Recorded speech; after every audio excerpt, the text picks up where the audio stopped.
buenos días. Estamos en un capítulo más de Rancherita el Podcast y hoy tenemos una invitada muy especial. Ella es la cónsul de México en Eagle Pass.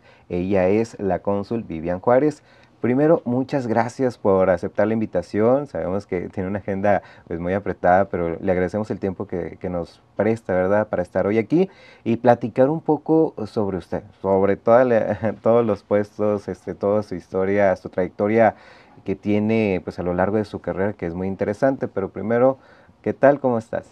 Muchas gracias, Arcadio. Muchas gracias a la Rancherita del Aire. Gracias por esta invitación a este podcast. Estoy muy emocionada de pues platicar ya de otros temas, ¿verdad? Unos temas más personales, ¿no? Muchas gracias de verdad por la oportunidad. No, gracias a usted. Y bueno, pues principalmente eso, ¿verdad? Nosotros conocemos a lo mejor a la cónsul, conocemos lo básico, ¿verdad? Lo laboral, pero ¿de dónde viene la cónsul? ¿De dónde nació? Pues soy originaria de la Ciudad de México.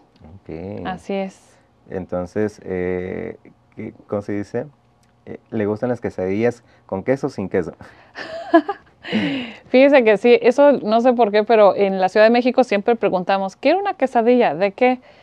Pues de papa, ¿no? De nopal, o sea, asumimos que puede haber de diferentes, pero siempre tiene que haber tenemos que enfatizar que tiene que venir con queso. Y es que ese es la pelea eterna, porque acá en el norte pues somos de que es que una quesadilla tiene que llevar queso, y ya cuando uno viaja a la Ciudad de México ya es como de que quieres o quesadilla, pues uno le llama la atención, ¿no? Bueno, entonces de la Ciudad de México, ¿cómo su familia tiene hermanos? ¿Cómo es su núcleo familiar? Ay, pues miren, pues yo vengo de una familia de tres hermanas. Yo soy la de en medio. Mis papás, bueno, mi papá, que pase, descanse, pues era contador, mi mamá contadora pública, y mis hermanas, una es psicóloga y otra es veterinaria. Okay. O sea que soy la primera en la familia, y no nada más la familia nuclear, sino de primos, tíos, etcétera, que soy la única que me dediqué a la diplomacia. A la diplomacia. Así es. Y esto desde, no sé, a lo mejor en la preparatoria o la secundaria ya tenía como que en mente algo así, o pensaba dedicarse a otra cosa. Es curioso porque inicialmente yo pensé que iba a ser violinista. Ah, ok. O sea, yo empecé en la música desde muy chiquita, bueno, 8 años. Empecé, bueno, primero con el piano y luego con el violín. Ya oficialmente de los 11 años hasta los 23 años estuve simultáneamente estudiando violín. Digamos que en la mañana iba a la escuela normal, ¿no? Digamos, secundaria, preparatoria, universidad, pero en la tarde me dedicaba a la música. Estudié en la Escuela Superior de Música en Bellas Artes. Yo juraba que iba a ser violinista, pero bueno, al mismo tiempo yo estaba estudiando, por ejemplo, sentía una inclinación hacia las ciencias sociales.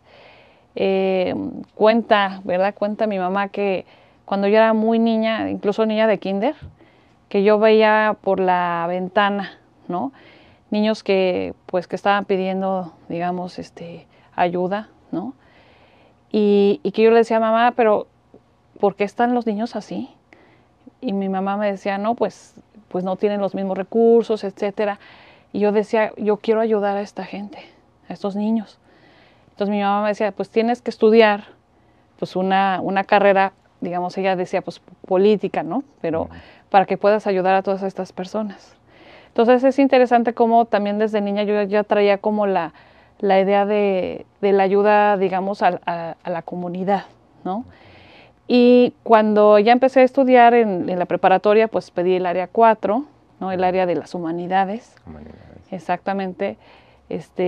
Yo sentía mucho esta, digamos, inclinación, pero después me interesó mucho las relaciones internacionales, el conocer otras culturas, el conocer, digamos, qué hacen en otros países, cómo se vive.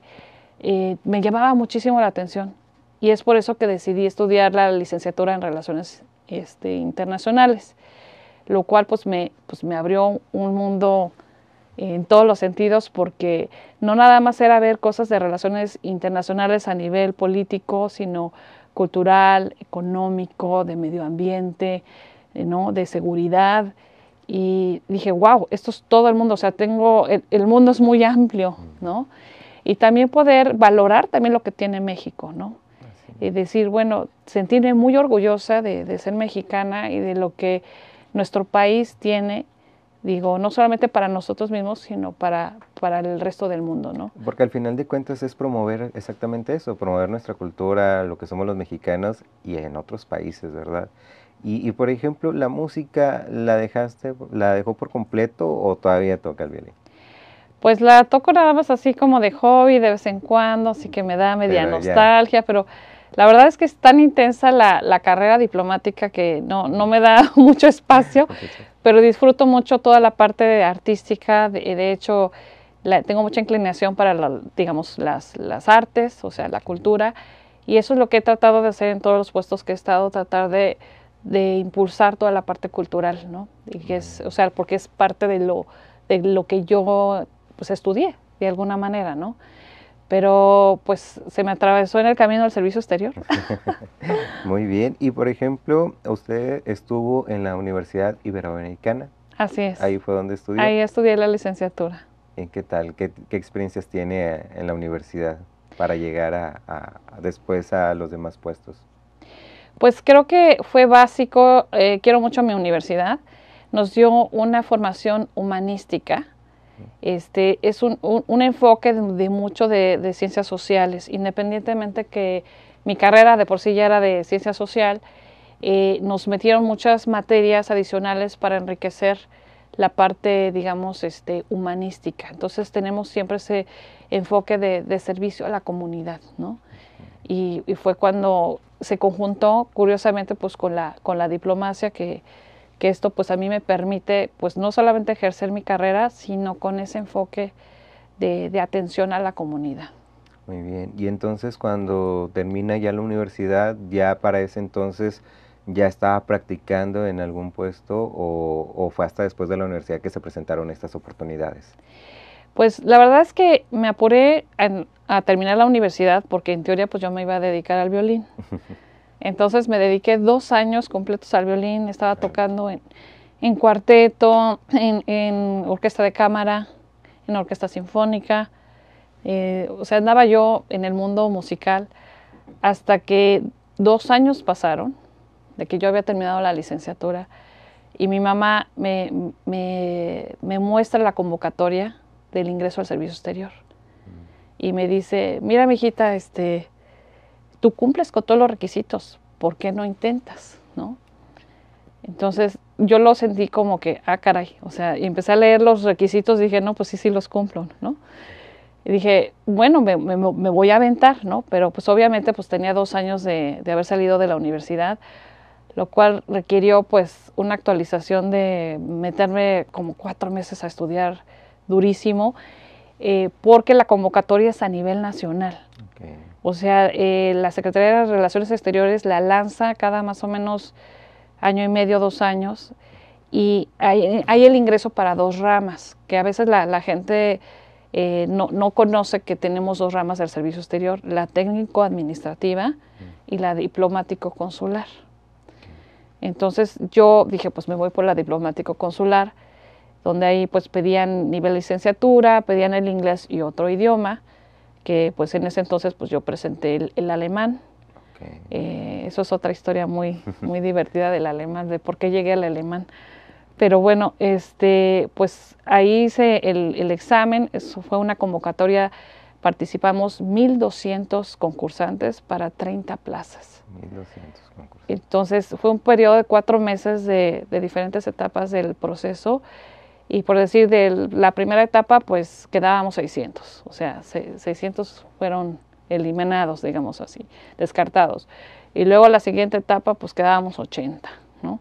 O sea, así fue como eliminatoria hasta que, pues finalmente, pues quedé en los 30 lugares, cosa que dije, wow, o sea, fue mucha presión, mucha preparación, pero pues ese fue el inicio de una carrera muy enriquecedora de manera profesional y de llenarme, digamos, un motivo de vida, porque no es un trabajo, es un estilo de vida eso de estarnos cambiando, digamos, cada 3, 4 años de residencia, lo que implica llegar a lugares, nuevo idioma, nueva cultura, clima, ¿no?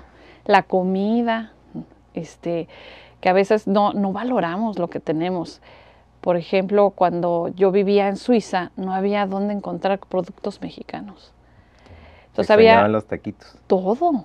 Entonces había un puesto en el mercado de Berna de una mexicana que ponía un puesto 2 veces a la semana de tortas, ¿no? O sea, ella era famosa porque todos queríamos ir a comer las tortas. Pero vendía salsas artesanales que ella producía y vendía tortillas. Creo que son las tortillas más caras del mundo que he comido. Pero vendía así los paquetitos de 12 y pagaba muchísimo dinero por esos. Y los congelaba y me las iba chiquiteando. Y era la única tortilla. Y luego cuando había temporadas que se iba de vacaciones, ya 2 meses sin tener una tortilla. Y no había harina de maíz para hacer tortillas. Okay. Yo sé que aquí en el norte son de trigo, pero yo de la Ciudad de México, pero lo que más comemos es la tortilla de maíz. Y no saben lo que es no tener tortilla. Bueno, y eso es a lo que voy, porque sabemos que el sabor mexicano, la comida de aquí de México, pues tiene un sabor muy particular que es muy querido, pues ahora sí que casi en todo el mundo, ¿no? Todos los que llegan a visitar México, pues se enamoran de su gastronomía. Entonces, o sea, sí sabía bien la comida, aunque fuera allá, o sea. Pues es que la única comida mexicana que había, pues era la que hacía yo en mi casa. Okay. O sea, realmente no había restaurantes, los pseudo restaurantes mexicanos eran como una versión, digamos, diferente de Tex-Mex, porque ni siquiera llegaba a Tex-Mex. Entonces yo decía, ay, no, pues esto no es mexicano, ¿no? O sea, está como raro, ¿no? Sí. Entonces realmente la única comida mexicana es la que pues yo tenía que cocinar, ¿no? Hacer, así es. No, y eso yo creo que es muy difícil. Digo, he visto muchas personas que se van del país, están en el extranjero y es lo que más extrañan, precisamente la comida o el sabor casero que se tiene aquí en México. Y precisamente nos comentaba sobre el que una profesión te llene. Entonces, nunca tuvo esa decisión o batalló para decir, o es la música o es las carreras de exteriores, o sea, nunca tuvo ese problema para decidir. La verdad al principio sí, o sea, de hecho cuando ingresé al servicio exterior, yo decía, ¿y la música? ¿Y la música? Entonces yo dije, bueno, voy a probar un poquito hicimos una maestría en estudios diplomáticos el primer año y dije, bueno, en este año veo cómo también me siento en todo la capacitación del servicio exterior, pero me empecé a meter y me empezó a gustar muchísimo. Y ya cuando me di cuenta, pues ya estaba metida, ¿no? La verdad es que hay muchísima actividad, estar manejando puros temas actuales y saberse que uno puede aportar, aunque sea un granito de arena, en este océano, ¿no? de tantas cosas que hay que hacer. Y sentirse útil sobre todo, ¿no? Y poder ayudar a las demás personas desde su lugar de trabajo, ¿verdad? Yo creo que es más satisfactorio el poder ayudar, porque compagina trabajo con la pasión. Así es, así es. Y precisamente, ¿cómo se llama el primer puesto que usted tuvo? Pues yo fui jefa de departamento para Rusia, Ucrania, todas las exsoviéticas, los países exsoviéticos. Se acababa de caer la Unión Soviética en el 91 y pues yo en el 95, o sea, 4 añitos después, me fui encargada de toda esta parte de los países europeos en la Cancillería. Y era interesante porque era construir todo de cero, porque teníamos todo el andamiaje, por ejemplo, jurídico, con lo que era la Unión Soviética, pero de repente pues ya no existe y ya tienes muchísimos países nuevos y era empezar a construir de cero las relaciones diplomáticas.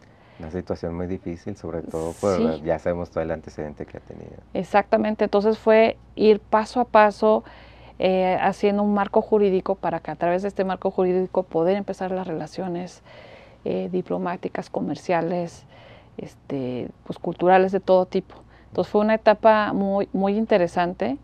Estuve en la Dirección General para Europa, pues prácticamente 2 años. Bueno, empecé con un tema como mucho de seguridad, pero estuve pocos meses, y luego fue las exsoviéticas.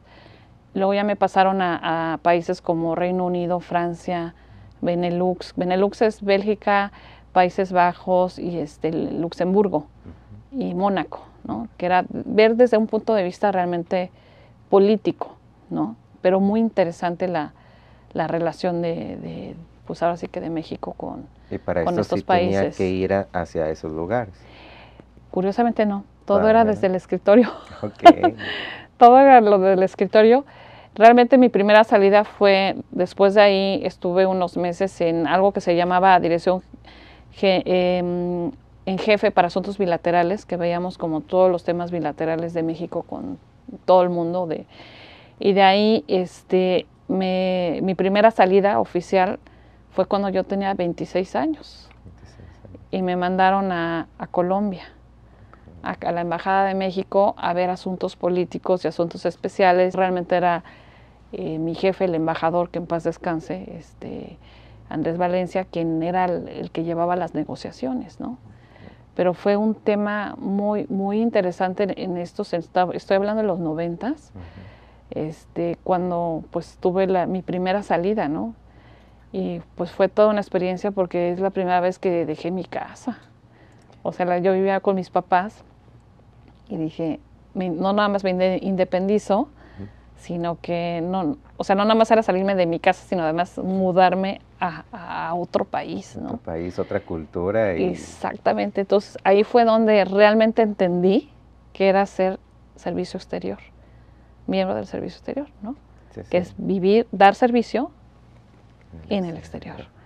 Y por ejemplo, esa experiencia en Colombia, digo, me imagino, como lo menciona, pues fue difícil al principio, ¿verdad? De acostumbrarse pues ahora sí que tantas cosas nuevas y sobre todo llegar pues sola relativamente, ¿no? Porque pues, sin nadie a quien conocer. ¿Cómo fue este inicio en Colombia? Algo que recuerde que diga, bueno, pues empezamos difícil, pero al final de cuentas me adapté.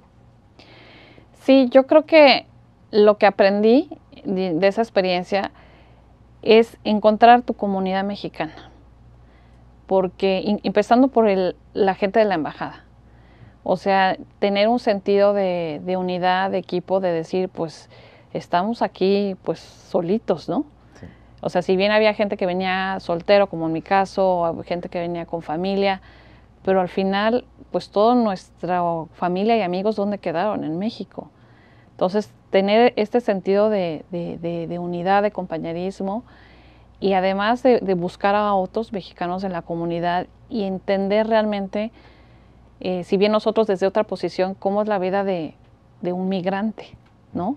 Que finalmente también el migrante sale de su espacio habitual y se va a otro país y lo que enfrenta, ¿no? De vivir en otro sistema legal, bueno, en este caso era el mismo idioma, ¿no? Pero pues otra manera, otra cultura, a pesar de que somos latinos, pues sí tenemos nuestras particularidades, digámoslo así, ¿no? Sí, no, digo, tanto la comida y en algunas palabras, porque como lo comenta, a lo mejor hablamos el español, pero el español también, por ejemplo, que hablan en Colombia, pues sí es diferente al mexicano.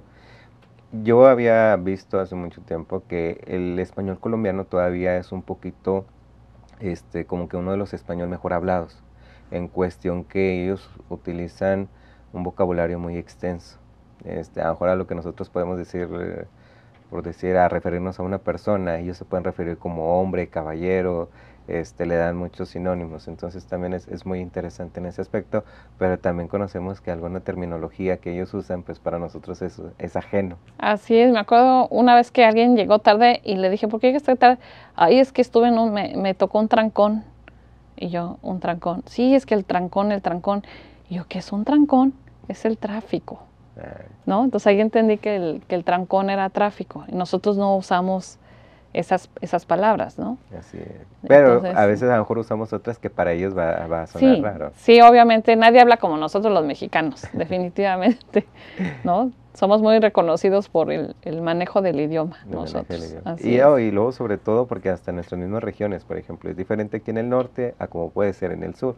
Claro, por supuesto. Aquí también he llegado y me he encontrado con frases que me dicen y yo, perdón, ¿qué es eso? O sea, así, traducción, por favor, Sí. ¿no? O al revés, yo digo alguna frase y, por ejemplo, aquí el equipo en Eagle Pass se me queda viendo como que, a ver qué dijo. O sea, porque sí, efectivamente, hay mucho regionalismo dependiendo de la zona donde uno vive o de donde es originario, ¿no? Así, y esas son una de las particularidades que siempre vamos a encontrar en el español, porque es lo que todo el mundo piensa. A lo mejor el español es fácil cuando hablamos todo, pero no, hasta en el español hay una dificultad. Y entonces, ¿cuánto duró ahí en Colombia?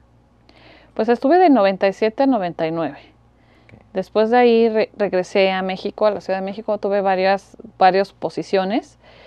Estuve en la Dirección General de Mecanismos Regionales Americanos. Yo estaba encargada de OPANAL, de la Organización para la Proscripción de Armas Nucleares en América Latina.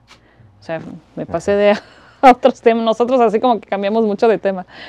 Y también llevaba lo que es el diálogo Unión Europea-América Latina y lo que ahora es la CELAC, pero en ese entonces era Grupo de Río, que era llevar pues digamos este mecanismo de concertación con todos los países latinoamericanos a nivel político, ¿no? Ahí pues estuve realmente un año, después estuve fuera de la Cancillería un año. Okay. Tuve que pedir licencia para ausentarme. En ese entonces mi papá se puso muy grave de salud y tuve que pedir el permiso para, pues, literalmente, pues, estar entre chofer, bueno, apoyo de mi papá completamente, ¿no? Sí, sí, no apoyar en ese proceso. En el proceso de salud, así es. Así es, ¿Y cuando regresa? Cuando regreso, recibo una invitación para, sorpresiva, no, ahora sí que no me la esperaba. Estaban creando la Cancillería estaba creando como una unidad especial en la Presidencia de la República, que se llamaba Consejería Diplomática. Querían tener como una unidad de enlace dentro de la Presidencia con la Secretaría de Relaciones Exteriores y me invitaron a participar en ese proyecto. Era nuevo. Estamos hablando del año 2000. Y estuve yo ahí participando 2 años, comisionada por la Secretaría de Relaciones Exteriores para estar en esta oficina de consejería diplomática dentro de la Presidencia de la República, ¿no? Un puesto, me imagino, sí, difícil. Muy intenso, o sea, no había horario ni calendario, pero muy enriquecedor, o sea, veíamos, pues obviamente apoyábamos con toda la parte internacional, desde la presidencia, toda la correspondencia internacional, por ejemplo, del presidente. Apoyamos con todos los temas, los materiales de apoyo para sus encuentros internacionales. Obviamente la Cancillería preparaba todos los materiales, pero había algunas entrevistas que no pasaban por la Cancillería, ¿no? Que eran, por ejemplo, venían de Secretaría de Economía, de Medio Ambiente, etcétera, y nosotros estábamos ahí apoyando con todo el apoyo que requería de documental, digámoslo así, ¿no? Y, por ejemplo, las diferencias que usted podría notar en el antes y el ahora es, digo, en cuestión de la tecnología. ¿Realmente qué tanto les ha ayudado ahora? Pues digo, porque ya tenemos ahora sí que la facilidad o la conectividad de poder, de hacer las cosas son tanto más sencillas gracias a toda el internet, tecnología que existe ahorita, ¿verdad? ¿Qué tanto ha beneficiado en este aspecto? No, hombre, pero es un cambio de la luna al sol, de la noche a la mañana. Cuando yo empecé en la Cancillería, había una computadora por cada 10 de nosotros. Y era el sistema que serían las pantallas negras con verde, las letritas verdes. O sea, no existía Windows. Entonces todo lo teníamos o sea, nos peleábamos por usar la computadora, ¿no? O sea, a mí me tocó de verdad ver el cambio de ya llegado el Windows, ¿no? El sistema operativo. Y luego, por ejemplo, lo vi mucho en los temas de servicios consulares. En Suiza, a mí me tocó hacer actas de nacimiento a máquina de escribir, con el famoso papel de carbón. de que nos equivocábamos una letra, ay no, hay que repetir toda el acta porque no puede tener ningún error. Entonces quedamos todos así sustos con el carbón. Y el pasaporte, a mí me tocó hacer pasaportes a máquina de escribir.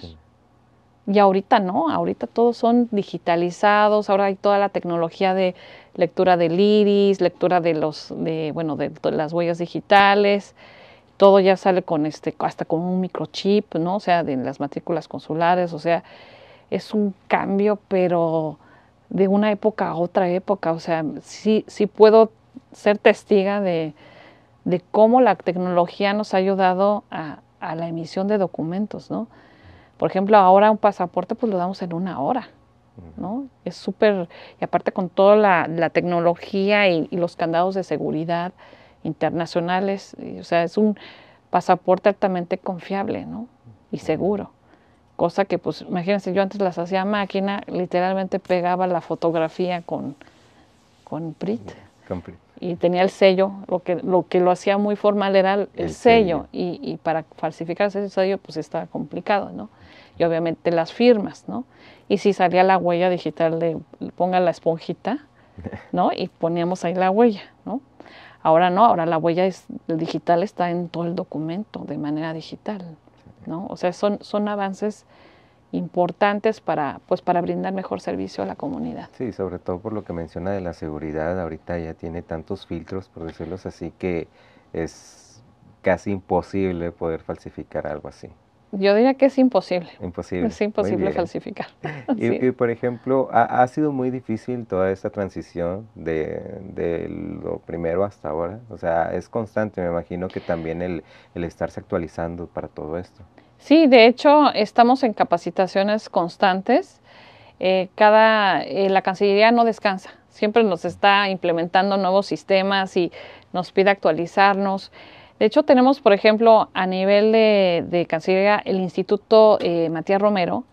Ellos dan cursos durante todo el año de capacitación a todo el personal.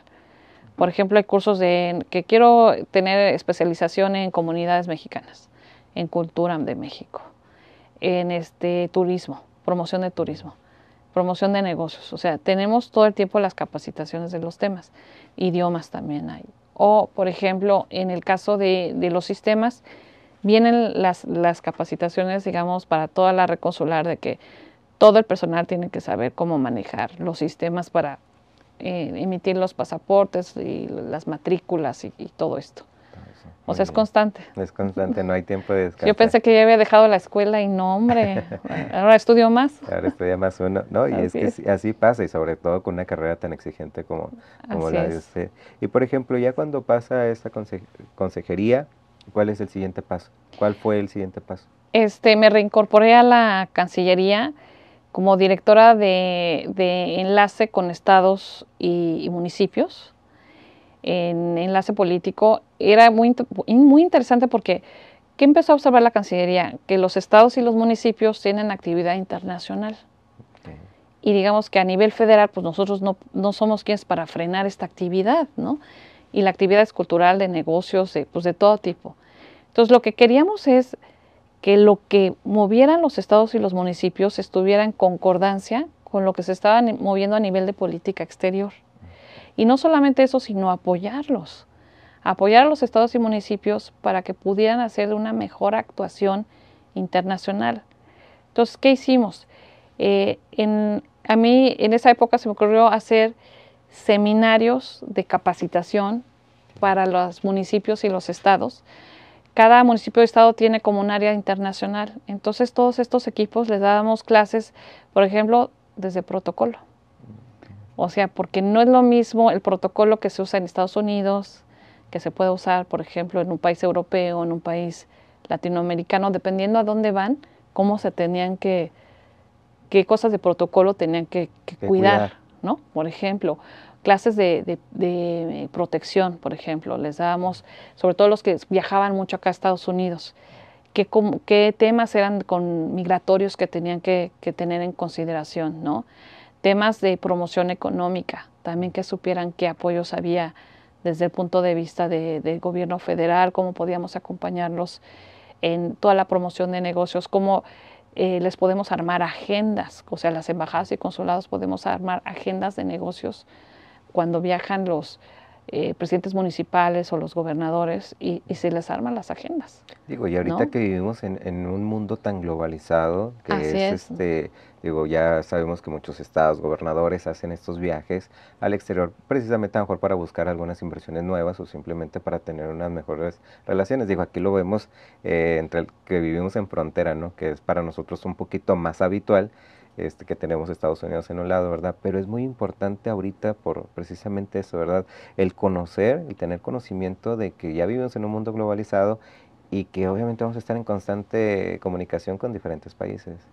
No, y que además que se sientan apoyados con la Cancillería, que vamos de la mano con los estados y municipios, desde asuntos, apoyarles por, no sé, desde asuntos en el aeropuerto, ¿no? De los interlocutores, o sea, todas estas cosas, es más, les podemos decir con quién recomendamos que se entrevisten, ¿no? Para mover qué tema, ¿no?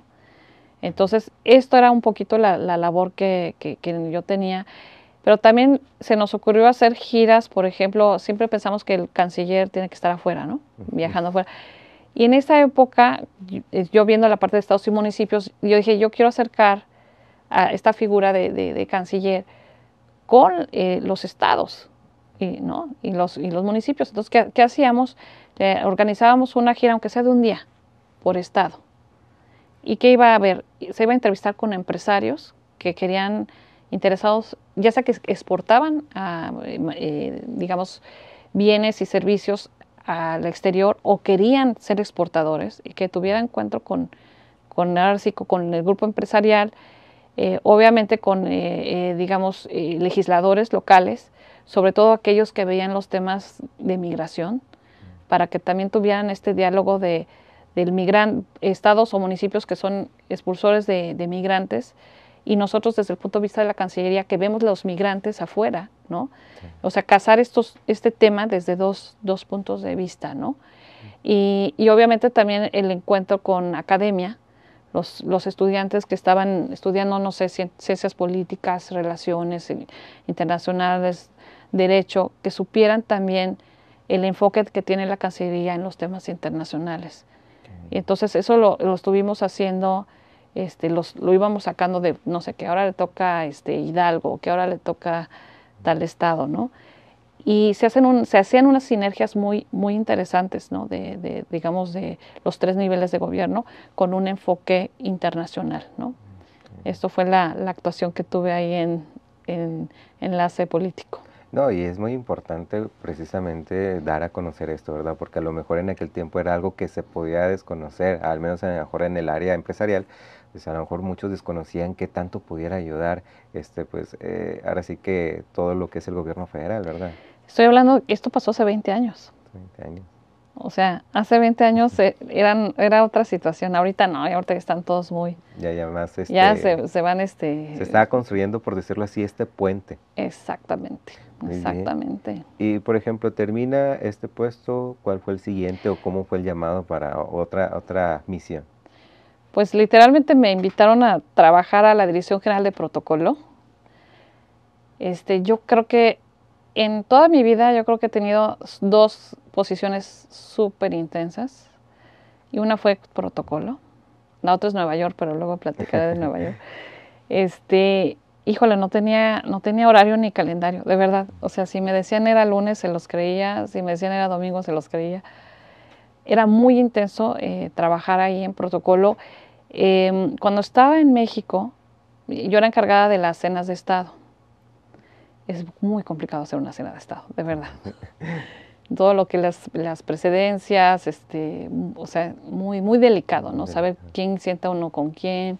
Ah, ok. Y exactamente, y toda la parte de la salutación, o sea, es todo un protocolo, digamos, para la elaboración de estos eventos. En protocolo siempre hemos dicho que forma es fondo. Si nosotros cuidamos la forma, el fondo sale bonito. Okay. O sea, es más, por ejemplo, si nosotros estamos aquí en un sillón bien cómodo, platicando bien a gusto, ¿no? Parte del protocolo. Pero ¿qué tal si estuviéramos en unas sillas, unos banquitos incómodos? ¿No? Desde ahí ya empezó, como que... ya empezó ahí digamos... Como que una situación a lo mejor un tanto pudiera tornarse incómoda. Ahí ya se traduce en otro resultado, ¿no? Aunque la conversación sea muy buena, ¿no? Entonces son de esos detalles que checa protocolo. Y cuando no estaba en México, me refiero porque estaba 10 días adentro, 10 días afuera, en las giras presidenciales. O sea, yo formaba parte del equipo de avanzada. O sea, que el presidente va a llegar a tal lugar, pues me iba con el equipo de avanzada para preparar la visita, hacer los programas de la visita de presidencial, hacer los recorridos, que no fallara ningún detalle ni de seguridad, ni de protocolo, ni de agenda, ¿no? Por ejemplo, parece fácil, pero el montaje de banderas no es tan fácil. O sea, tiene su ciencia hacer el montaje de banderas, ¿no? Cuidar todo, personificadores, o sea, todo, absolutamente, los hoteles, los vehículos, aeropuertos, seguridad, o sea, los 1800 detalles que hay de logística alrededor de una visita de ese nivel presidencial. Entonces, me tocaba gira, regresaba, me tocaba gira, regresaba. Y constantemente el presidente está, digo, habitualmente está toda la República Mexicana, más los viajes en el exterior, entonces como quiera sí era muy demandante. Y ahora entiendo por qué menciona que realmente pues no sabía a veces ya en qué día estaba. Exacto, porque de repente no, pues que vete a no sé, a Brasil, ¿no? Pues no hay tanta diferencia de horario, pero de repente que Argentina, la Cumbre de las Américas, ¿no? No es lo mismo manejar una gira cuando es bilateral que cuando es multilateral. O sea, cuando hay que negociar como país, que van a llegar 30 países, ¿no? Entonces uno tiene que negociar las mejores habitaciones, las mejores localidades, ¿no? Pero estar con otros países, o en la agenda negociar las reuniones, ¿no? O sea, cómo compaginar que quiere verse con 10 mandatarios, ¿no? O sea, cómo meterlos en la agenda y que no se crucen. Y es complicado, esto, me ¿no? imagino también en el aspecto que, digo, si llegan tantos países a uno mismo, como lo mencionaba de las habitaciones, ¿no? O sea, como que a ver, ¿por qué a él sí le tocó este hotel y a mí me toca uno menos, por decirlo así, ¿no? Entonces me imagino que también estas, que parecen muy sencillas, pero repercuten mucho. Sí, porque es protocolo, formas fondo, ¿no? O sea, es exactamente, aquí está cuidando todos los detalles. Y precisamente lo que nos comentaba de hasta saber sentar a cada uno, ¿a qué se refería? O sea, a las situaciones por las que se pasaban Juan en aquel momento o cuestiones políticas de partidos, o sea, ¿cuál era la dificultad ahí para...? No, lo que pasa es que debe haber un orden. O sea, nosotros nos íbamos con la Ley Federal de la Administración Pública, Ley de la Administración Pública Federal, que va, por ejemplo, mencionando el orden de las secretarías. Entonces, en ese sentido, nosotros íbamos dando la precedencia, ¿no? La primera secretaría, pues es el primer secretario que va sentado, el segundo, así, ¿no? Un organigrama más. Exacto. Pero ¿qué pasa cuando ahí está claro, ¿no? Cuál es la precedencia? Pero cuando lo combinamos con gobernadores, ¿no? O con senadores. O sea, yo puedo tener la precedencia de que el senador va primero que otro. Pero cuando tengo un senador, un gobernador y un secretario, o sea, las combinaciones, ¿no? De quién va primero o quién pongo dónde, ¿no? Sobre todo en una cena, ¿no? Entonces, es muy interesante las presencias y que todo el mundo se sienta bien y que se le dio el lugar que tenía que tener, ¿no? Muy bien. Sí, porque al final de cuentas eso es lo que va a ayudar o no mejorar precisamente eso, ¿verdad? Las relaciones. Y después de ahí, después de estar en este departamento. Bueno, tuve ahí dentro del protocolo me pidieron, digamos, prestada unos meses en la oficina del canciller para ver agenda internacional de él, aunque yo, o sea, nominalmente estaba yo en protocolo, ¿no? Pero realmente estuve apoyando unos meses directamente en la oficina y después de ahí pues ya vino mi segundo traslado al exterior y que fue Suiza, Berna. En la Embajada de México, pero yo como cónsul, como encargada de la sección consular en la embajada, ¿no? Entonces, pues fue uso horario, cambiar de continente, cambiar de clima, de alimentación, de cultura. Y fue cuando dije, ay, qué bueno que estudié alemán, porque si no, ¿cómo le hago aquí, no? Entonces fue cuando empecé realmente mi carrera consular, ¿no? Porque siempre había estado en temas como muy políticos, Okay. ¿no? O en la parte de protocolo, que también es como muy política. Pero mi primer, digamos, acercamiento con los temas consulares fueron en Suiza, ahí en Europa, ¿no? Y es completamente otra realidad diferente a la que se vive aquí en Estados Unidos, empezando por la característica de la comunidad mexicana. Allá es otro tipo de comunidad, digamos, con estudios universitarios o de maestrías, de doctorados, gente que está posicionada en empresas, ¿no? Si bien había gente que no trabajaba, por ejemplo, había muchas familias de amas de casa, pero ellas en sí tenían niveles de universidad o maestría, aunque hayan decidido hacer vida familiar. O sea, era una diáspora, pues ahora sí que con alto nivel de estudios. Y entonces esto nos cambia completamente las necesidades en sí de la comunidad. De ¿no? las personas allá. Así es. Y por ejemplo, nos comentabas también del clima, ¿verdad? Porque es un extremo, México, Colombia, y luego llegar a Suiza. Digo, ¿cuál fue como que la experiencia de vivir allá en Suiza? Quiero pensar que a lo mejor ahí sí había un poquito de más tiempo libre o no. Sí, sí había un poquito de más tiempo libre. La verdad es que es un país bellísimo, la verdad. Yo viví ahí 6 años. 6 años. El frío sí está tremendo. O Sí. sea, el frío empieza de noviembre a mayo. Había meses donde era menos 10 grados centígrados permanentes mañana, noche. Luego no se ve el sol, bajan las nubes y uno tiene que tomar mucha vitamina D porque no se puede tomar. Ahí es donde entendí por qué los suizos tienen sus chalets en los Alpes. Ah, okay. Porque, ¿qué hacen los suizos? De lunes a viernes están en la ciudad y el viernes en la tarde todo el mundo se va al tren y se va a los chalets de la montaña. ¿Por qué?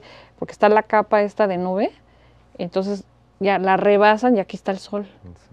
Entonces ya pueden tomar sol y ya después bajan digamos, a la penumbra, ¿no? Entonces, sí, yo creo que lo más complicado para mí fue el clima, pero aprende uno a vivir, digamos, con eso y encuentra uno el modus vivendi, ¿no? Se acostumbra uno literalmente al clima, ¿no? Y por ejemplo, ¿qué fue más difícil acostumbrarse? Digo, porque obviamente la forma, todo lo que es Latinoamérica, las personas pues son un poquito más abiertas, son un poquito más platicadoras, por decirlo así. O sea, es un poquito más fácil para un mexicano acostumbrarse a relacionarse con las demás personas, que imagino que a alguien de Suiza, que a veces tienen otras tendencias a ser un poco más serios, no platicar tanto. ¿Fue un poquito difícil la relación con las demás personas allá? En mi caso personal, no. Al contrario, creo que tengo y sigo manteniendo bastantes amigos suizos. Yo creo que ahí la clave es el idioma. O sea, si realmente uno no habla el idioma, si está en situación como de aislamiento, y realmente nada más puede uno relacionarse con otros latinos o con nada más la comunidad mexicana. En mi caso, que yo traía el alemán, yo pude entrar perfectamente a la sociedad suiza, que por cierto, los suizos no es que hablen alemán, los suizos hablan suizo. Y cuando van a la escuela aprenden el alemán, que le llaman ellos Hochdeutsch, ¿no? Alto alemán, ¿no? Pero ellos en la calle hablan suizo. Y cuando uno les habla alemán se cambian el chip. Y entonces ya le empiezan a uno a hablar en alemán. Ya terminan de hablar con uno, se vuelven a regresar a su idioma suizo, ¿no? Entonces es bien interesante porque en la calle uno está escuchando un idioma que dicen, ay, pues como que estudié alemán y como que no entiendo. No, pues es que es suizo, ¿no? Pero ellos sí lo entienden a uno cuando uno ya les empieza a hablar en alemán porque ellos lo estudian en la escuela. Entonces fue interesante entender cómo piensa un suizo, ¿no? Todo su sistema de concepción del mundo, ¿no? Son muy ordenados. Eso me impresionaba, o sea, las ciudades suizas, cero basura, impecables, son como muy planeadores. Ellos se preocupan, se angustian porque dicen, ¿qué vamos a hacer en 20 años? Y yo, oh my God, o sea, ¿no? Entonces, algo que era muy, muy chistoso, me hice amiga de unos suizos vecinos. Entonces, un día me los encontré en el estacionamiento y les digo, oigan, ¿qué tal si vamos al cine? Sí, claro que sí. Entonces, ¿qué? ¿A dónde? ¿Cómo? Nos ponemos de acuerdo. Y yo, ok. Y de repente, 2 días después, en mi correo recibo una invitación al cine.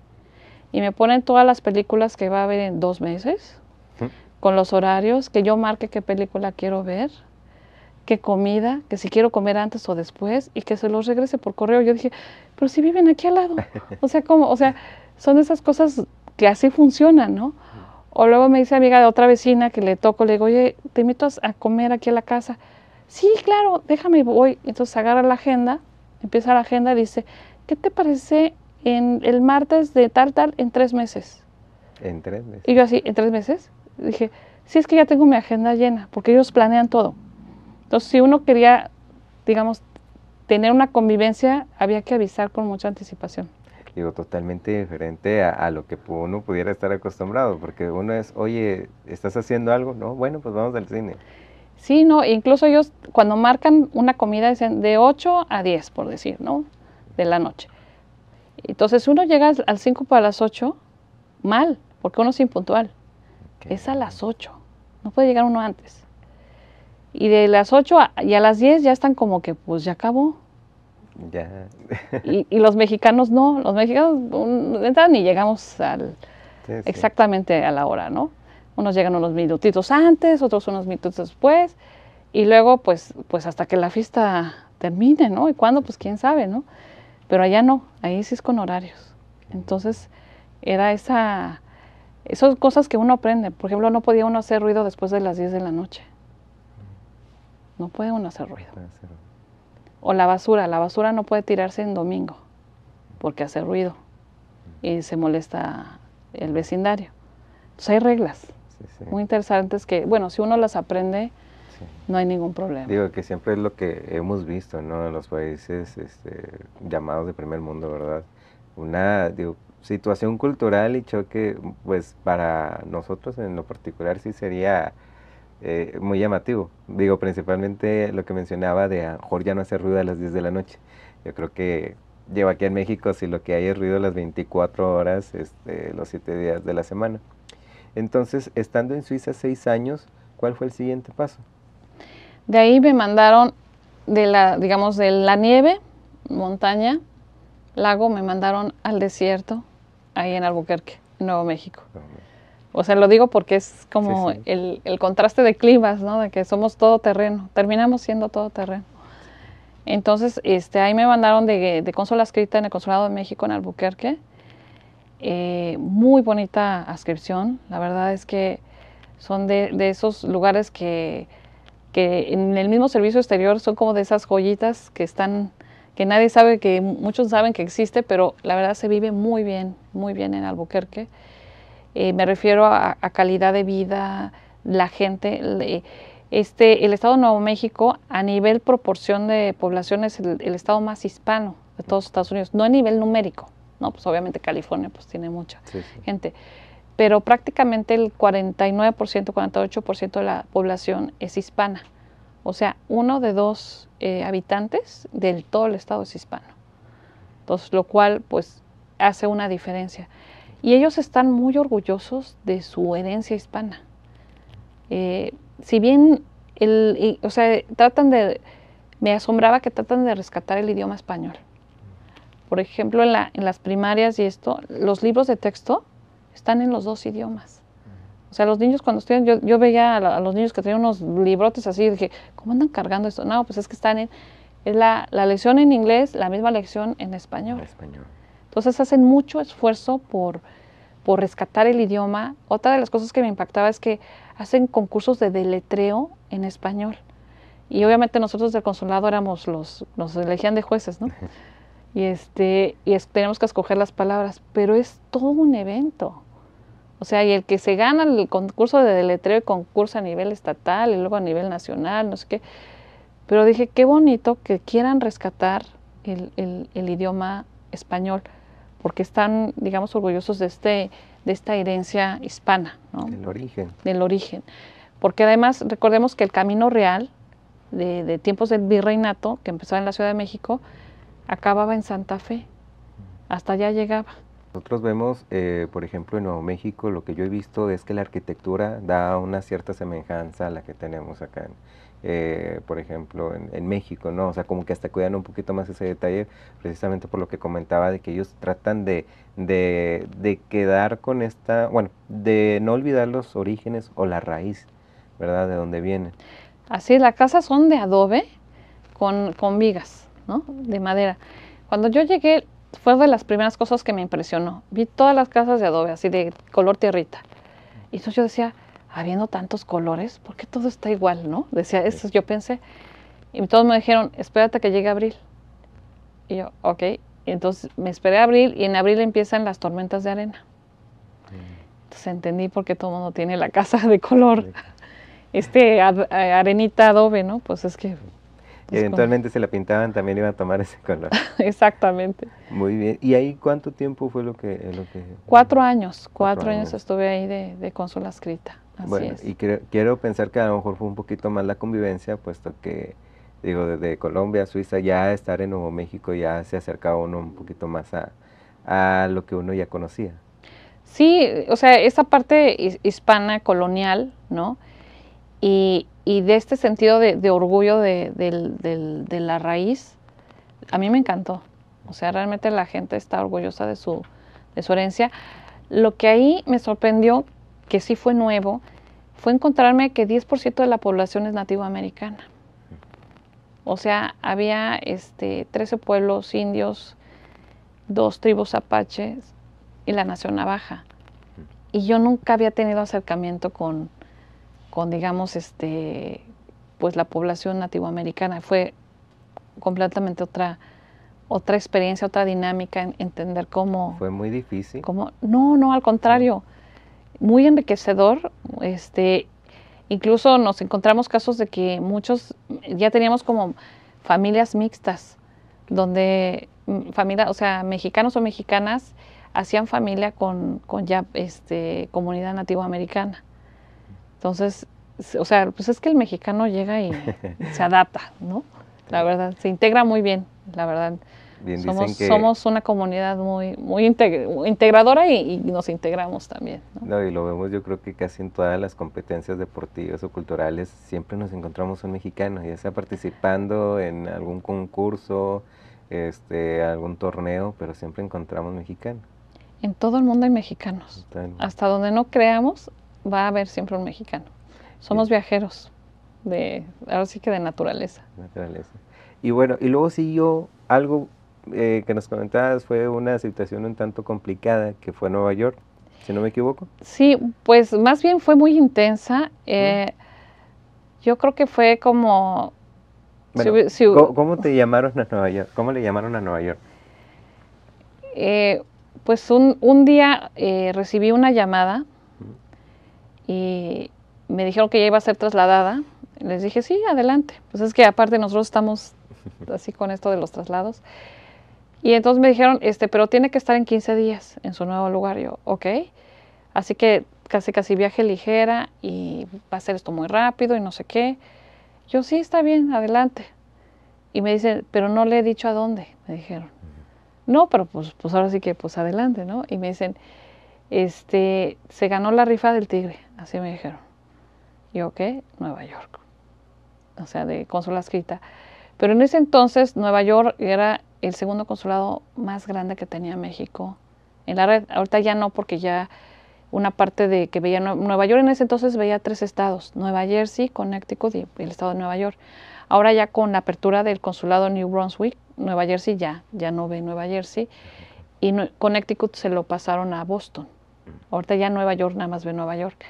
Pero en ese entonces pues eran los 3 estados. Entonces teníamos un cálculo de 1.2 millones de mexicanos de comunidad.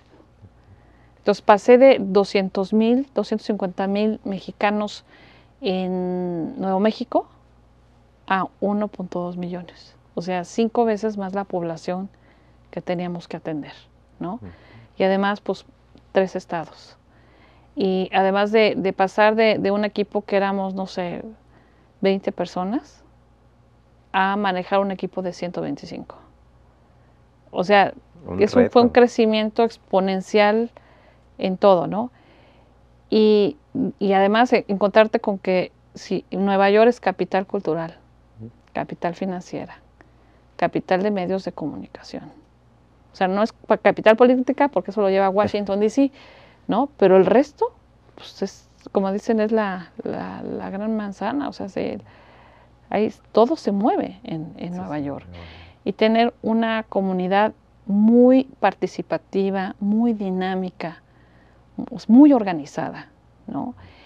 Con una situación interesante porque casi el 48% o casi el 50% de la población proveniente de Puebla, con un 11% de Guerrero y un 10.5% de Oaxaca. Entonces, entre estos 3 grupos estamos hablando de prácticamente el 70% de población de la Mixteca, ¿no? Todo esto, o sea, es concentración de mucha población también de pueblo originario. Teníamos que tener un traductor que daba en zapoteco y uno en mixteco, porque había gente que ni siquiera hablaba español, ¿no? Entonces, sí fue un cambio, pero un salto cuantitativo y cualitativo. Obvio, pues era otra vez el segundo gran reto de no tener horario ni calendario, porque pues literalmente trabajábamos todos los días de la semana. Todos los días de la semana. Muy complicado. Y con horarios muy extendidos. ¿Y cuánto fue el tiempo que duró Nueva York? 4 años. 4 años. 4 años allá. Si hubiera doctorados en el servicio exterior, yo diría que ese fue mi doctorado. Iba como estrella, ahí fue mi doctorado, la verdad. Pero también sentí que llegué a un lugar para el cual sí estaba preparada porque pasé por lo anterior. Había muchas visitas de secretarios, obviamente presidente, canciller, del embajador en Washington, subsecretarios, pero iban muchos gobernadores, obviamente por la dinámica de negocios, etcétera, y de turismo, muchos presidentes municipales. O sea, literalmente teníamos en esa época, no sé ahorita porque ya tiene años que no estoy ahí, pero teníamos una visita por semana. Entonces me acordé en la combinación de mis tiempos de protocolo con mis tiempos que llevaba enlace político de estados y municipios, yo dije, wow, entonces entendí que todas las áreas que yo había pasado me prepararon para Nueva York. Y para entonces ya estaba bastante fogueada, ya con 10 años de experiencia consular. Entonces fue la conjugación de protocolo, estados, municipios, consular, ¿no? Entonces sí creo que estaba obviamente apta para ese puesto, pero sí fue sumamente intenso, muy enriquecedor, o sea, muy bonito. Ahí literalmente podíamos ver cómo podíamos ayudar de manera muy concreta a la población, ¿no? Recuerdo que hubo un año que se nos fue, por ejemplo, a más de 7,000 registros de nacimiento en un año, ¿no? Cuando normalmente andábamos en 3,000, 3,500, que fue cuando toda la población quiso regularizar a los niños para protegerlos ¿no? De que tuvieran la doble nacionalidad. Teníamos 3,000 casos de protección, ¿no? Anuales. O sea, de verdad, había pues, como 300 grupos comunitarios, de organizaciones comunitarias. O sea, realmente era mucha intensidad, pero se podía ayudar a mucha gente, ¿no? Y obviamente el equipo era fenomenal, la verdad, era, pues en ese entonces, cuando yo estuve, un consulado muy bonito y todo mundo súper trabajador, realmente comprometidos con la comunidad, ¿no? Que muchas veces eso es lo que marca la diferencia, ¿verdad? Un buen equipo pues da buenos resultados. Y ahora que meramente esta fue como la prueba de fuego. Sí, la verdad es que sí. Sí, fue muy, muy intensa. Y es bien interesante precisamente por eso, por lo que comentaba, como unas cosas, a veces uno pregunta, ¿por qué yo? ¿Por qué a mí? Pero nos van formando. Al final de cuentas, todas las Sí, experiencias te llevan a un lugar donde entiendes el por qué tuviste que pasar todo eso. sí, sí, totalmente. Me queda claro que todos los puestos que tuve me prepararon para esa posición, ¿no? Y Realmente. cómo fue el sentimiento ya cuando se va de ahí? ¿Cuál fue el sentimiento que usted tuvo? O sea, ¿de satisfacción de que pude cumplir? ¿O me hubiera gustado todavía a lo mejor hacer mucho más? Yo creo que son ciclos que en el servicio exterior entendemos que tenemos ciclos que tenemos que abrir y cerrar. Me fui muy satisfecha con del trabajo realizado, de todas las alianzas y redes que pudimos hacer, porque además ahí en Nueva York hay muchos famosos think tanks. La traducción es tanques pensantes, pero eso no dice mucho. Son, no son exactamente ONGs porque no lo son como organizaciones que son los que mueven la opinión pública. Y en estas organizaciones los miembros pueden ser empresarios financieros, académicos, periodistas, o sea, reúnen de todo y son los que mueven, ¿no? O los que pueden presentar una opinión para un cambio legislativo, etcétera. Entonces, muchos de estos organismos o asociaciones tienen sede en Nueva York. Y eso fue un trabajo bellísimo que tuve la fortuna de tener mucha relación con estas, digamos, organizaciones y, y ver que puede uno contribuir para la promoción de México, para que se cambie un poco la imagen de México de manera positiva, ¿no?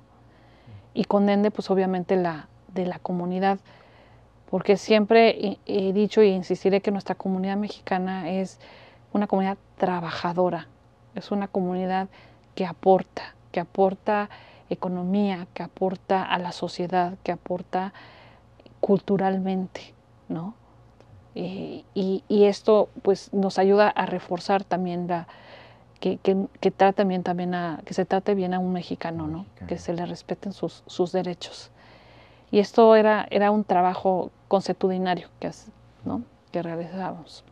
Eso me parece muy bueno porque precisamente es eso, ¿verdad? Dar una impresión del mexicano que yo creo que, digo, en lo general, a lo mejor no en todos lados, pero es muy habitual ya tener a lo mejor un estereotipo del mexicano. Pero el llegar y hacer romper esos paradigmas y ver que el mexicano es muy trabajador, ver que el mexicano es muy inteligente, ver que el mexicano es un emprendedor, realmente es algo que a veces no todo el mundo le queda no le queda claro por completo hasta que lo empiezan a ver. Digo, México tiene tantas personas sobresalientes que eso es lo importante, ¿verdad? Darlas a conocer en el mundo y sobre todo poder apoyarlas. Eso me parece pero muy interesante y muy buena labor porque al final de cuentas es noble. Y por ejemplo, una vez terminado el ciclo en Nueva York, siguió Miami. Sí, lo de Miami fue muy bonita experiencia y además me tocó vivir la pandemia ahí. Entonces uno diría, ay, pues Miami, ¿no? Ahí la pandemia en la playa. No, la verdad es que fue un reto importantísimo. El día que yo llegué a Miami, al día siguiente empezó la pandemia. Entonces fue interesante, para empezar, integrarme en el equipo de Miami, porque en 6 meses no me vieron. O sea, era como le decía yo, era la cónsula adscrita que todo el mundo sabe que existe, pero no la han visto, ¿no? Porque todo era por Zoom. Hacíamos mucha reunión por Zoom. Pero en esa época pudimos hacer, mucha gente desconoce que muchos puertos estaban cerrados. Había muchos cruceros que andaban con tripulaciones mexicanas o pasajeros mexicanos en muchos barcos de cruceros en todo el mundo. Y los cruceros no podían desembocar en los puertos donde tenían supuestamente el destino, porque estaban cerrados por la pandemia.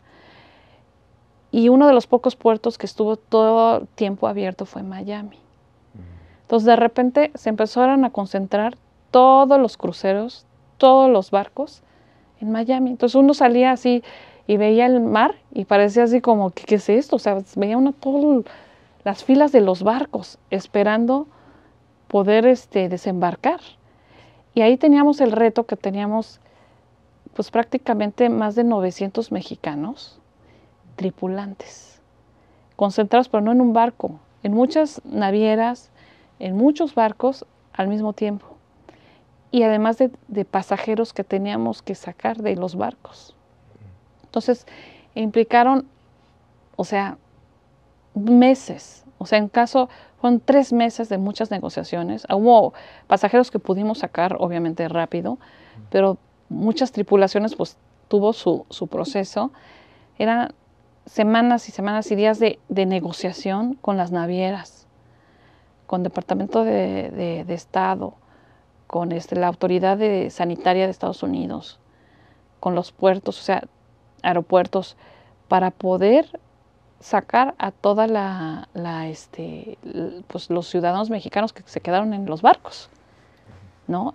Y esto nos convertimos como en un hub, ¿no? Entonces, fue muy interesante vivir esta parte de la pandemia, donde tampoco teníamos horario ni calendario, pero andábamos en las llamadas de 2, 3 de la mañana, porque las navieras tenían otros horarios, y también tratando de hablar pues con algunos pasajeros que se quedaron en los barcos y para que estuvieran tranquilos, que supieran que pues estábamos trabajando precisamente para poder llevarlos a tierra y que llegaran a sus casas. Sobre todo eso, ¿verdad? Que tenían a un país que los estaba respaldando en todo momento, que no Sí, estaban solos. así es. Y al final, pues ya estar aquí, el cambio a Piedras Negras, que es bueno, no a Piedras Negras, a Eagle Pass, que es la primera cónsul mujer en Eagle Pass. ¿Cómo se sintió? ¿Cómo se siente el estar ahora acá de este lado? Pues primero que nada me siento muy honrada. La verdad, Eagle Pass es el tercer consulado más antiguo que tiene México en todo Estados Unidos. Desde 1880 que fue fundado. O sea, tenemos 143 años de presencia consular en Eagle Pass. Quiere decir que esta frontera es sumamente dinámica, que es el tercer consulado más antiguo. Y sí, efectivamente soy la primera mujer cónsul titular en este consulado, lo cual pues obviamente me entusiasma muchísimo. Es una gran responsabilidad y en mi caso personal yo traigo mucho una agenda de género, ¿no? Que he querido, digamos, permear en todo el equipo y la gestión.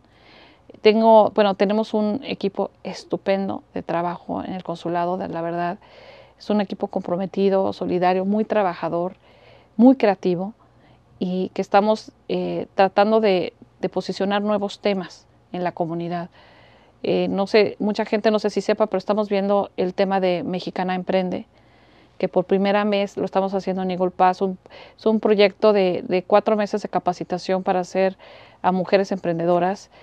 Y esto empezó en la pandemia, en la red consular, pero somos el único consulado que lo estamos haciendo de manera binacional.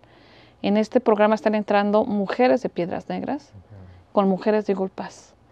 O sea, estamos metiendo, de la gente de la frontera.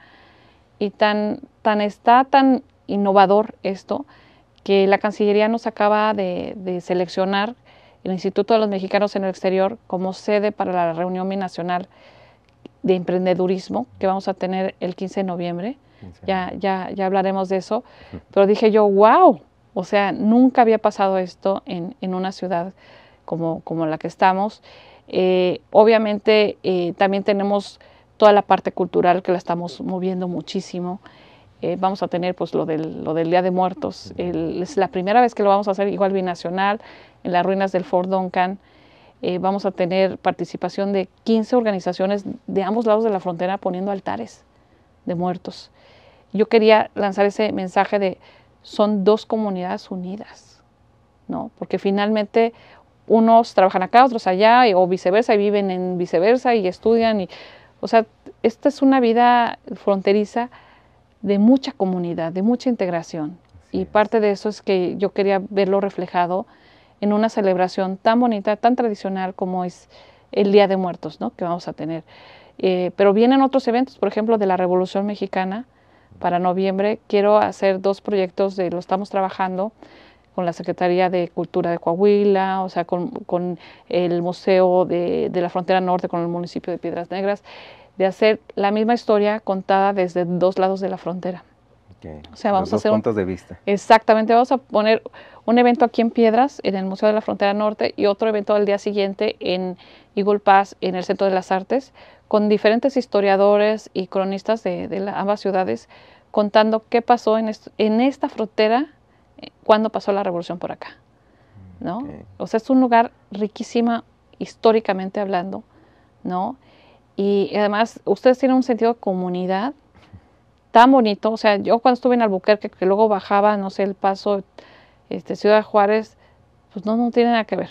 Bueno, no sé ahorita, igual ya cambiaron las cosas, Sí. pero en el tiempo que yo estuve allá, es completamente otra realidad la que yo veo aquí, ¿no? No, sí. Y que tiene mucho potencial para crecer, no nada más en temas culturales, obviamente en temas turísticos, en temas de promoción de negocios, ¿no? De temas universitarios, ¿no? Académicos, o sea, tienen muchísimo potencial. Y yo estoy ahora sí que estoy muy honrada, me siento muy honrada y orgullosa de poder pertenecer a este proyecto, ¿no? Que tenemos aquí en el consulado, pues el tiempo que me toque estar. No, que esperemos que sea mucho, ¿verdad? Porque realmente yo digo, en lo personal no habíamos tenido una cónsul o un cónsul que estuviera tan dedicado, ahora sí que tuviera también pues este tiempo, por decir, de promover, de crear. Es una transparencia muy padre, el poder comunicarse con usted a través, siento que es de manera un poquito más, ¿cómo decirlo? Un poquito más sencillo, ¿verdad? Que existe esta comunicación con la cónsul cuando a lo mejor antes no era, digo, a lo mejor era un poquito más protocolario, pero ahorita todavía se puede, creo que con ustedes más accesible. Entonces eso también es como que para los demás es bueno, ¿verdad? Tener a un representante que sea en un país extranjero, pues tener a alguien que tenga esa pues nobleza, que transmita esa confianza principalmente. Entonces, de verdad, pues se nos acaba el tiempo, ¿verdad? Pero agradecemos mucho que esté con nosotros y esperemos que vuelva para una segundo capítulo, porque realmente nos quedan muchas cosas por platicar, hay muchas cosas por ahí que quedaron pendientes, pero sí quisiera cerrar con un último mensaje, pero un mensaje precisamente para quien comentaba, para las nuevas generaciones, para las mujeres. ¿Qué mensaje o qué recomendación, consejo les pudiera dar para ellas que a lo mejor todavía son estudiantes de secundaria, de preparatoria, universidades? ¿Cuál es el mensaje que usted les pudiera dar? Pues yo las invito a que no tengan límites, que sean valientes, que los límites los tenemos nada más acá, que se avienten y que pueden llegar hasta donde ellas lo decidan. Y por parte del consulado, pues tenemos una serie de apoyos de todo tipo en temas de salud, en temas de empoderamiento de la mujer, emprendedurismo, de protección. Por ejemplo, ahorita venía yo de la Semana de Asesorías Legales, vimos el tema de violencia doméstica, por cierto. Toda la semana lo vamos a tener los temas, pero yo les diría que es un camino que todas tenemos que trabajar conjuntamente. O sea, tiene que haber un sentido también de sororidad, de que nos apoyemos entre nosotras y para tener una igualdad de oportunidades, ¿no? Realmente, y que se sientan también orgullosas de cada paso que van dando y que pueden hacerlo en la esfera que ellas decidan hacerlo, realmente. Y pues yo cerraría con dos lemas que yo tengo desde que llegué. El lema primero es hagamos comunidad y el segundo es la frontera que nos une. Muchas gracias por estar con nosotros, muchas gracias por sus palabras y de verdad esperemos que esté de nueva cuenta con nosotros. Muchas gracias, Arcadio. Muchas gracias. Y bueno, auditorio, para las personas que nos están viendo a través de YouTube, les les agradecemos su atención, esperemos que les guste el contenido, por favor compartan, también vean nuestro capítulo anterior y nos estaremos viendo otro jueves con otro capítulo más. Muchas gracias.